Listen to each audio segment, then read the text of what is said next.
Usa ka pulis gireklamong nanagmal sa iyang kanhi kapuyo og naniun og armas sa mga tao lakip na usa ka minor de edad silang dapit. Gibalhog na karon sa bilangguan. Unom ka mga kaso ang iyahang atubangon. Ano ang report? Gitanggong karon sa detention cell si SPO3 Alejandro Sultan Jr., 50 anyos, ug nadistino sa PRO7. Kinuman siya gialarma nga nagmaltrato og nanghulga siyang kanhi kapuyo. Miligay sa media ang babaeng biktima og wa usab tingog ang pulis dihang gikuhaan unta siyang habig. Laing reklamo batok kang Sultan mao ang giingog pagpanion sa iyang 9mm sa mga tao apil na ang 15 anyos nga lalaki.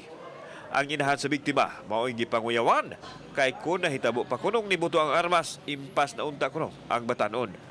Matod pa na trauma ang bata sa himo sa pulis.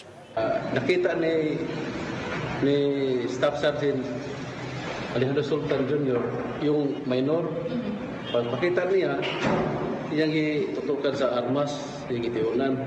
Yan, napat yung usa ka bataon po, iyang pisingin lang nga ng ligaw-luga.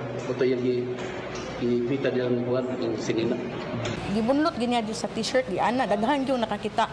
And after to akong anak ni sukol mga unsa man subo wa ko labot ano ko sala anong inanaon man ko nimo. Dito na din nibira siya sa iyang pusil, iyang 9mm nga daghang yung bala, full pack yun as in, iyang gidulit sa ulo sa kong anak according sa mga witness, daghan yun nga nakakita. Gusto sa inahan nga masilutan ng pulis ug matangtang kini sa serbisyo. So dili ko lawyer, but sama mo kung ko og lawyer naturalmente, so natural matangtang gyud siya. Dili man sakto ang iyang gibuhat. Tuligan ba?